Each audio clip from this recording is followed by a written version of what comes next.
Assalamualaikum warahmatullahi wabarakatuh. Salam sejahtera untuk kita semua. Semoga sehat selalu. Perkenalkan, nama saya Kamadi Sumanda Safis, merupakan salah satu dosen di jurusan akuntansi, Fakultas Ekonomi dan Bisnis Universitas Lampung. Video ini saya buat untuk melengkapi persyaratan untuk pengajuan sertifikasi dosen gelombang 1 tahun 2025. Pada kesempatan kali ini, mata kuliah yang saya ambil adalah mata kuliah perpajakan 2, di mana mata kuliah lanjutan dari perpajakan 1 yang jumlah SKS-nya ada 3 SKS. Mata kuliah ini ditujukan untuk mahasiswa S1 akuntansi semester 4 yang diselenggarakan dalam 16 kali pertemuan tatap muka. Mata kuliah ini membahas tentang konsep dasar withholding tax, perhitungan dan pemotongan dan pemungutan pajak, perhitungan wajib pajak penghasilan orang pribadi, baik itu UMKM dan non-UMKM. Adapun CPL, capaian pembelajaran prodi pada mata kuliah ini ada 4. Pertama sikap, yang kedua pengetahuan, yang ketiga keterampilan umum dan keterampilan khusus. Terdapat 6 capaian mata kuliah pada mata kuliah ini adalah: pertama, mampu menguraikan konsep dasar pemotongan dan pungutan; yang kedua, mampu membedakan jenis objek pajak penghasilan 21, 22, 23, dan 4 ayat 2 dan 15; mampu menghitung pajak penghasilan 21, 22, 23, 4 ayat 2 dan 15; yang keempat, mampu menganalisis dan mengevaluasi hasil perhitungan pajak penghasilan; serta mahasiswa diminta untuk mampu menerapkan dan mengaplikasikan pelaporan SPT baik itu pemotongan maupun yang tahunan. Untuk metode pembelajaran yang saya pakai adalah metode diskusi. Kemudian untuk delivery materi dapat diunduh oleh mahasiswa menggunakan LMS Viklas Unila. Kemudian saya juga di mata kuliah ini melibatkan komunikasi 2 arah berupa diskusi, tanya jawab, dan kolaborasi. Untuk asesmen pada mata kuliah ini mencakup asesmen formatif, yaitu untuk melakukan penilaian proses yang dilakukan melalui kuis, tugas proyek individu dan kelompok, serta penilaian sikap dan keterampilan. Untuk yang sumatifnya, saya uji dengan menjawab UTS dan UAS dan memecahkan studi kasus. Untuk metode pembelajaran pada mata kuliah ini menggunakan konsep studi kasus dan diskusi. Untuk referensi yang saya gunakan antara lain adalah buku karangan Pak Priyanto Budi, Pak Mardiasmo, dan segala aturan perpajakan yang terbaru di Undang-Undang Perpajakan yang saat ini digunakan. Untuk dalam video pembelajaran ini saya menggunakan materi yang pada pertemuan ketiga, yaitu sub CPMK-nya adalah: pertama, mahasiswa diminta untuk mampu menghitung pajak penghasilan pasal 21, baik itu karyawan tetap maupun karyawan tidak tetap. Kemudian menyusun perhitungannya, baik itu PPh 22 maupun 23. Kemudian yang ketiga, mampu mengidentifikasi komponen yang mempengaruhi pajak penghasilan, seperti penghasilan bruto dan biaya jabatan. Berikut ini adalah video pembelajaran dari saya. Kabarnya? Oke, sudah makan? Udah kenyang? Alhamdulillah. Dompetnya? Belum. Oh, dompetnya belum. Masih kurus ya? Oh, belum terisi penuh? Oh, belum. ATM-nya? Sama aja. Saldo dananya? Apalagi? Ya. Baik, mudah-mudahan nanti setelah lulus dari FEB Unila bisa jadi orang yang paling kaya ya. Nah, kalau kaya ingat dosennya. Ya, oke. Baik, kali ini kita akan melanjutkan pertemuan kita yang ketiga, ya. Jadi mata kuliah perpajakan 2 akan membahas tentang pemotongan dan pemungutan, ya, terkait penghasilan orang pribadi. Oke, ini capaian pembelajaran mata kuliah kita. Saya akan fokus ke sesi ketiga ya. Pertama adalah mampu menghitung PPh 21 pegawai tetap. Kemudian nanti bukan pegawai tetap. Jadi di perusahaan itu kadang-kadang ada yang pegawai tetap, ada yang bukan pegawai tetap. Kemudian mampu menghitung PPh pasal 26. Oke, jadi 21 itu akan erat kaitannya dengan pasal 26. Itu hanya perbedaannya letaknya di warga negara asing sama warga negara Indonesia. Oke, ada yang mau ditanyakan dulu sebelum saya masuk ke menghitung ini? Ada yang mau ditanyakan? Silakan. Kalau ada yang mau nanya soal PPh 21, monggo. Gak ada yang mau nanya, dosen yang nanya nih. Oke, kalau pertanyaan saya, ini kan PPh 21 ini eratnya dengan penghasilan. Bagaimana kalau penghasilannya itu tidak dalam bentuk uang? Misal perusahaan ngasih ini ngasih motor dinas, itu kan sebenarnya penghasilan, tapi bentuknya bukan uang. Apakah dikenakan PPh 21? Ada yang mau ngasih komentar? Silakan. Salah nggak apa-apa. Salah malah dapat duit. Ayo silakan. Kalau yang mau komentarin. Kalau ngasihnya dalam bentuk barang, apakah kena PPh pasal 21? Ada yang mau kasih komentar? Ya. Kalau PPh-nya barang, jadi maksudnya ke PPN ya, Pak? Oke, PP. Kalau ngasihnya bentuk barang, cenderungnya PPN. Oke, kita tahu dulu. Kalau perusahaan ngasih barang, jadi dia mungkin bermazhab menggunakan mazhab undang-undang PPN. Benar. Kalau menurut undang-undang PPN itu, ketika perusahaan melakukan penyerahan barang, baik itu ke konsumennya, ke pegawainya, maka itu akan ada pengenaan PPN. Karena poin PPN itu bukan fokus pada penjualan, tapi fokus pada bunyi penyerahan. Jadi barang itu berpindah, bergeser, maka ada unsur PPN-nya. Oke, ketika kita menggunakan mazhab PPN. Tapi kalau kita menggunakan mazhab PPh, ya kalau PPh 21 ini fokusnya adalah pengenaan pada uang dan barang. Jadi barangnya pun juga dikenakan. Nah, Pak, bagaimana menilainya? Jadi kalau misalnya bentuknya barang, misalnya motor gitu, Anda nanti kerja di perusahaan terus dikasih motor dinas, oke, maka nanti dihitung seperti perusahaan itu menyewa motor ke Anda. Jadi misalnya sewa motor sebulan berapa? Misalnya 2 juta. Berarti diasumsikan Anda terima 2 juta sebulan. Oke, nanti akan ada pemotongan yang disebut dengan istilah PPh 21 natural. Nanti kita akan bahas di pertemuan berikutnya ya, kalau yang 21 natural. Oke, jadi pengenaannya tetap di uang, baik berupa uang maupun barang. Oke, fokusnya kemana ini? 21 ini biasanya? Kalau kita lihat dari dua gambar yang saya tunjukkan di depan, gaji. Ya, berarti fokusnya ke gaji. Jadi nanti gaji itu, ya, gaji itu tiap tahun, tiap bulan? Tiap bulan. Oh, berarti PPh 21 akan dipotong tiap bulan. Ada nggak yang tiap tahun? Ada. Siapa contohnya? Gaji 13. Gaji 13. Oke. Berarti kerja dulu 12 bulan gitu ya. Terus dibayar ke 13 gitu. Ya. Ada nggak yang mau digajinya tiap tahun? Jadi nanti misalnya Anda lulus dari sini terus kerja di bank, misalnya bank BCA gitu ya.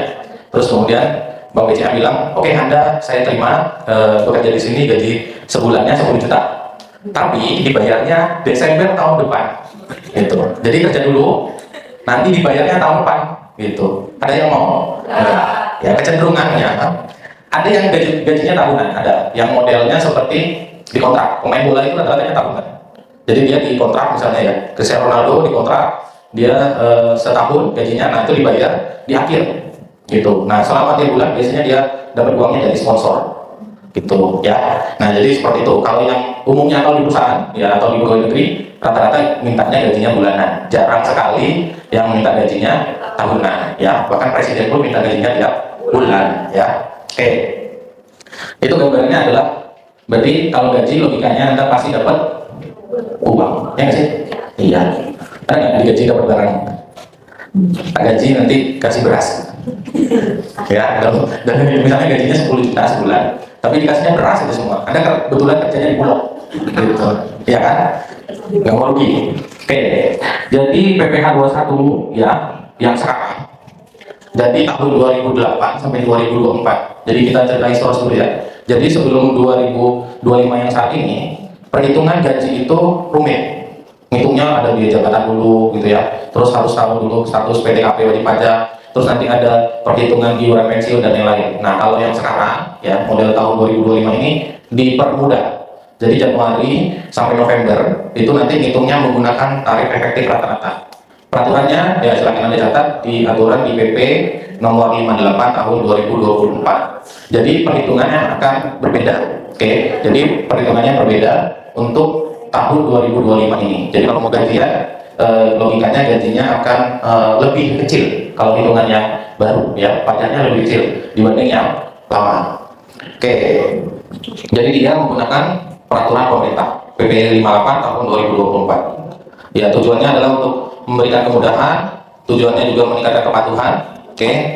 Kemudian dampaknya yang mudah-mudahan akan mengurangi beban pajak yang dari Januari sampai November yang dibebankan oleh pegawai. Nah, saya review sedikit. Pertama soal PTKP 2 aja ya. Penghasilan tidak kena pajak. PT KP singkatan dari penghasilan tidak kena pajak. Jadi kalau Anda berpenghasilan dalam setahun itu tidak lebih dari 54 juta, Anda tidak dikenakan pajak penghasilan. Ya, jadi kalau misalnya, Pak saya sebulan gajinya 3 juta. Terus kalau dihitung setahun berapa? 36 juta. Berarti 36 juta setahun saya nggak akan kena pajak. Oke, itu aturannya. Jadi kalau misalnya di perusahaan Anda nanti setelah bekerja, Pak kok saya gaji 3 juta dipotong pajak. Nah, itu namanya pungli. Oke, silakan Anda laporin. Nah, kemudian akan ada pengenaan tambahan pengurang. Tambahan pengurang itu pertama kalau dia nikah. Ada yang sudah nikah belum? Belum ya. Kan sudah di atas 18 tahun ya. Logikanya boleh. Kalau menurut undang-undang negara kita boleh. Di atas 18 tahun Anda sudah boleh nikah sebenarnya. Tapi karena belum berpenghasilan. Ini menikahnya karena mau lulus dulu, apa karena belum berpenghasilan? Oh, dua-duanya. Oke. Nah, di sini menikahnya itu ya, status menikahnya akan bertambah tuh penghasilan tidak kena pajaknya. Jadi kalau misalnya orang yang sendirian ya dengan dia sudah berkeluarga, maka pajaknya lebih kecil orang yang sudah berkeluarga. Jadi cepat-cepatlah berkeluarga. Enggak juga sih. Oke. Nah, kemudian dia akan bertambah lagi kalau misalnya anggota keluarganya juga nambah. Jadi orang yang punya gaji misalnya sama jumlah gajinya misalnya sama-sama 10 juta sebulan gitu ya. Sebulan dia 10 juta nih. Tapi yang satu dia baru menikah, belum punya anak, yang ini anaknya 3. Nah, maka yang anaknya 3 ini pajaknya jadi lebih kecil. Oke, pajaknya jauh lebih kecil. Nah, kalau lebih kecil berarti Pak, logikanya bisa kena pajak? Bisa ya, tergantung nanti penghasilannya apakah lebih atau tidak. Kemudian yang terakhir adalah ini ya, kalau istrinya berpenghasilan lebih dari satu ya, lebih dari satu, maka ya 2, 3, 4. Ada nggak Pak istrinya penghasilannya lebih dari satu? Ada. Misalnya istrinya paginya dia pegawai negeri jadi karyawan misalnya, malamnya dia buka nasi uduk, itu sudah 2 sumber penghasilan. Tengah malamnya misalnya dia buka Shopee online ya, nah itu udah 3. Terus suaminya di mana Pak? Suaminya main PS di kamar ya. Nah itu yang laki-laki yang tidak bertanggung jawab. Iya. Jadi usahakan logikanya begitu ya. Logikanya harusnya adalah penghasilan itu yang lebih banyak mencari adalah suami atau laki-laki. Oke, untuk besaran PTKP-nya ini sudah ada data listnya. Tidak kawin TK 0, tidak kawin 1 tanggungan. Nah ini status bagi misalnya gini, Anda bekerja, kemudian misalnya Anda menanggung hidup orang tua Anda. Misalnya Anda hidupnya sebatang kara dengan posisi orang tua yang perempuan masih hidup, ya. Kemudian ayahnya sudah meninggal, Anda nggak punya adik. Oke, hidup berdua saja. Oke, maka itu bisa dianggap PK 1. Tidak kawin, 1 tanggungan. Anda boleh menanggung 1 derajat ke atas, 1 derajat ke bawah. Ya, ini gini-gini tuh paham atau enggak? Paham. Atau itu untuk 1 derajat. Jadi kalau adik Anda dengan Anda itu statusnya bukan 1 derajat ke bawah atau ke atas, tapi itu posisinya adalah sama. Ya, derajatnya sama. Oke, yang 1 derajat ke bawah itu gimana Pak? Statusnya misalnya Anda menikah, ini punya istri, logikanya. Maka nanti ini ada anak. Oke, anak inilah yang disebut dengan 1 derajat ke bawah. Dan kemudian bagaimana Pak kalau seandainya nanggung nenek, boleh nggak ya? Enggak ya. Jadi di sini juga misalnya nanti ada ibu gitu ya. Ini ada ayah. Nih, Anda dengan sini kan statusnya udah kakek nenek, ini kakek, ini cucu, ya nggak? Oke, maka ini 2 derajat. Nah, 2 derajat ini nggak bisa.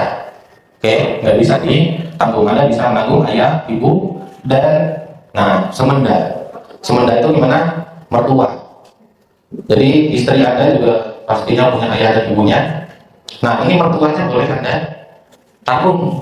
Kalau misalnya tinggal serumah gitu ya, terus kemudian sudah tinggal serumah, kemudian nggak berpenghasilan, ya monggo silakan ditabung mertuanya itu jadi tabungan maksimal 3 ya, maksimal yang ditabung itu adalah 3. Jadi yang perlu saya tekankan adalah tabungan itu tidak selalu serta-merta tentang anak gitu. Jadi bisa orang tua, bisa mertua gitu ya. Oke, sampai sini ada yang mau ditanyakan? Ada? Ada? Jelas?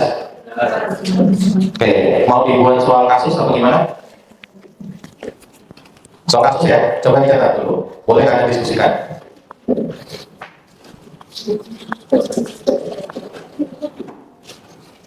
Oke, mau ditulis atau di ya terserah, mau catat boleh, Anda ingat-ingat boleh. Nanti pertanyaannya adalah apa PTKP Bapak tersebut. Pak Ali menikah dengan janda 2 anak. Menikah dengan janda 2 anak. Nah, ya nikah dengan janda 2 anak. Oke, anak pertama janda tersebut sudah bekerja. Anak dari janda yang pertama itu sudah bekerja. Sudah? Oke. Tahun ini juga Pak Ali menikahi seorang gadis. Boleh kan? Boleh. Ya gitu, kalau orang kaya itu ya begitulah gitu ya. Boleh kan nikahnya? Ya. Dia menikahi seorang gadis ya yang menanggung kedua orang tuanya. Yang menanggung kedua orang tuanya. Oke, gadis ini seorang pegawai negeri sipil misalnya. Seorang pegawai negeri sipil. Pertanyaannya, apa status PTKP Pak Ali? Ya, silakan Anda diskusikan atau boleh yang maju ke depan, nanti ada door prize dari saya.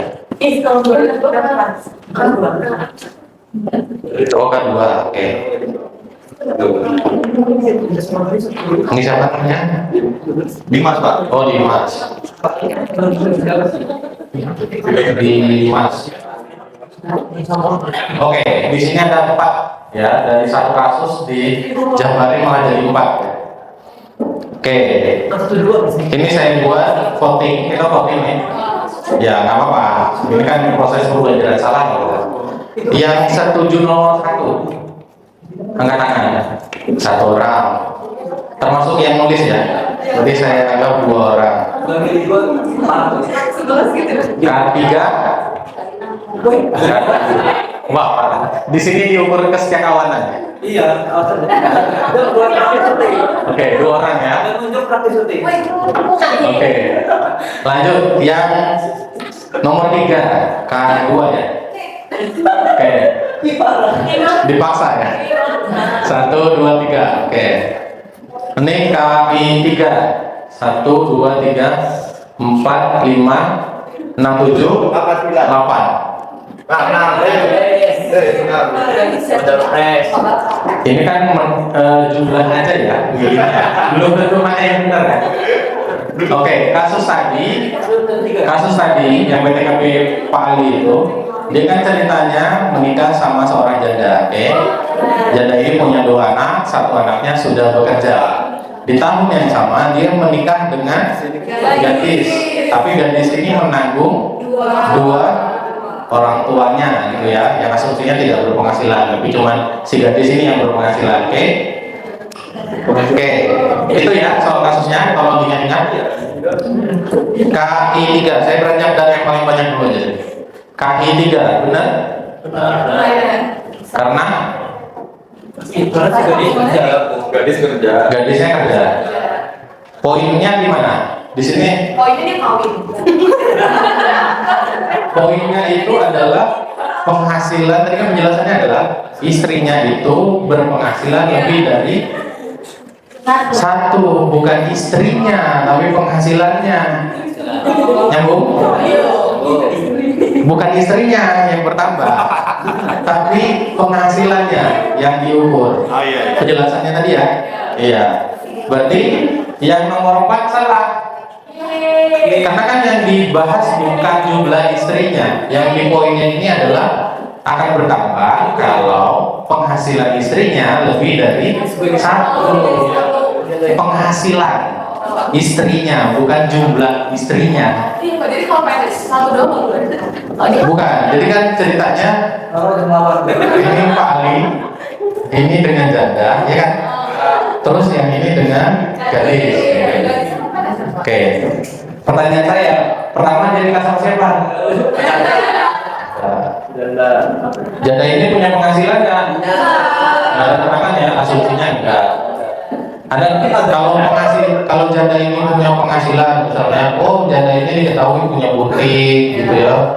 Terus buka usaha B, C, logikanya dia memenuhi itu bahwa akan ditambah penghasilannya. Tapi karena ini kosong, jadi belum ada cerita butik-butikan usaha-usaha, jadi jadinya susah IRT ibu rumah tangga. Dan poinnya adalah penghasilan, ingat ya, bukan jumlah. Oke, ini istri, statusnya istri pertama, istri kedua, kan urutan pernikahannya. Oke. Nah, sehingga kalau memenuhi unsur KI 3 gak masuk nih.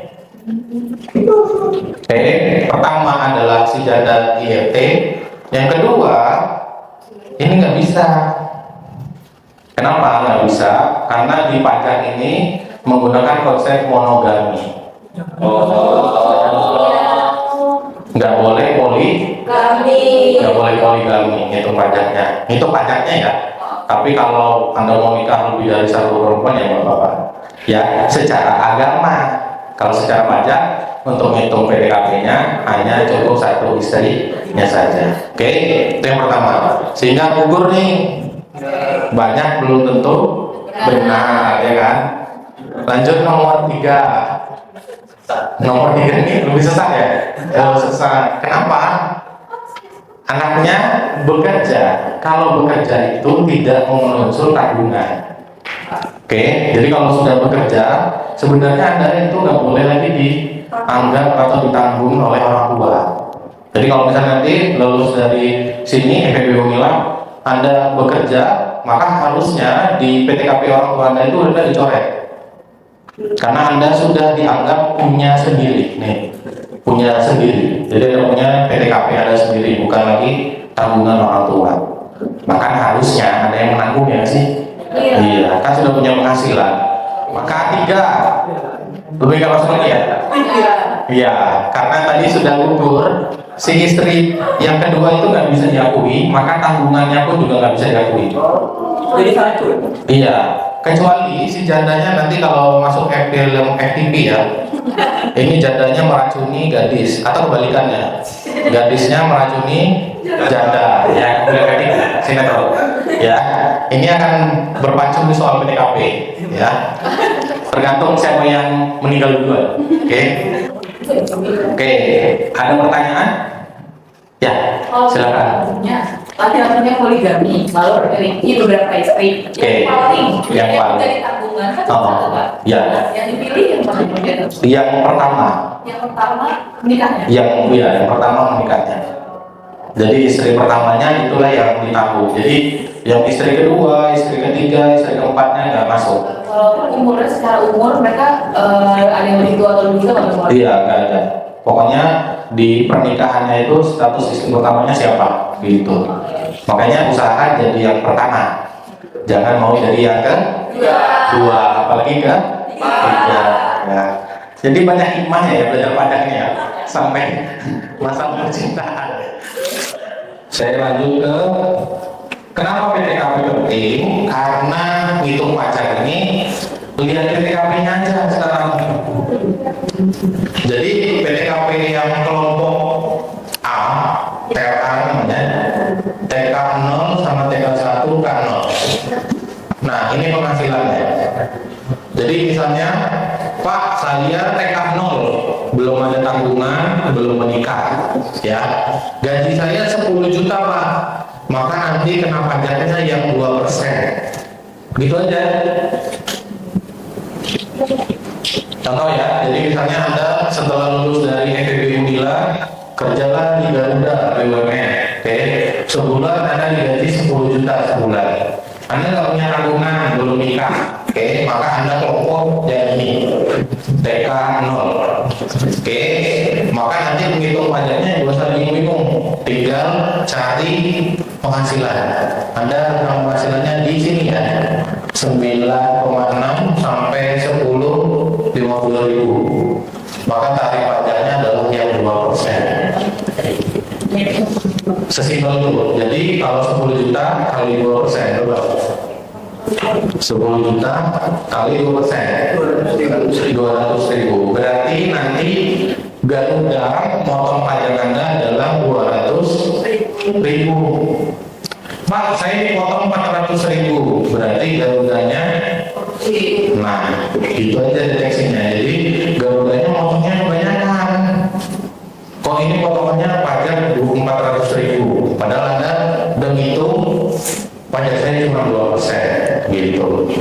Oke, selanjutnya, jadi ada kelompok TRA namanya, tarif efektif rata-rata kelompok A maksudnya gitu ya. TK0, TK1, K0. Oke, kemudian lanjut TRW.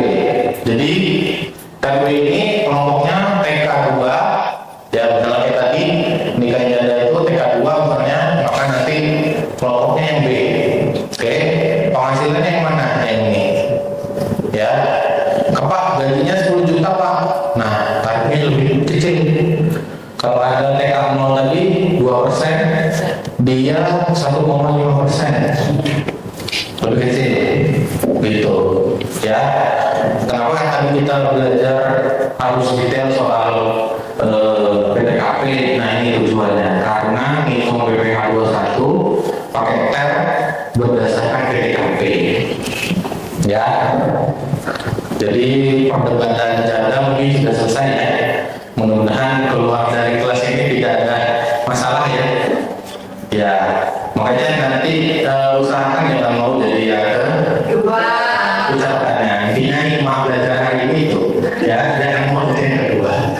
Oke, nah TRC juga sama, pajaknya akan jauh lebih kecil ya. Nanti ini ngikutin sampai dari mentok di 1,4 M. Padahal dapat gaji sebulan 1,4 miliar sebulan. Ada kita mantan direktur Pertamina yang ada di Ibu Pertama terus salah ya kan? Gaji sebulannya itu 2,1 M. Gaji direkturnya. Pak, kayaknya kalau saya kerja 10 tahun nggak nyampe itu. Ya, dia gaji sebulan. Nah, ini kurang lebih hitung pajaknya, jadi nggak perlu ribet. Tinggal menggunakan tarif ini aja. Kan ada kalkulator dari kantor pajak yang sudah menyiapkan untuk ngitung PPh 21. Kira-kira dapat gambaran untuk hitungnya yang gampang ya.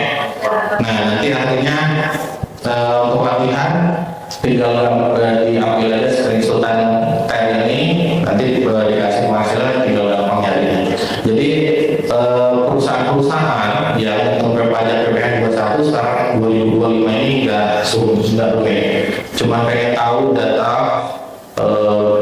PTKP sama penghasilannya berapa, gitu aja. Jadi kalau misalnya di perusahaan ditanya misalnya mbaknya sudah bekerja apa, sudah menikah atau belum, punya tabungan atau tidak, silakan disampaikan sejujurnya gitu ya. Jadi jangan sampai pula data itu salah. Kenapa? Karena akan ngaruh ke beban pajak yang Anda tanggung. Gitu. Oke. Ada pertanyaan? Cukup ya. Oke, kita ketemu di minggu depan. Kasus nanti saya akan berikan. Dan namanya kuliah harus ada tugas sebenarnya. Kalau nggak ada tugas, nggak kuliah namanya kan ya. Kalau mungkin itu yang bisa saya sampaikan. Yang perlu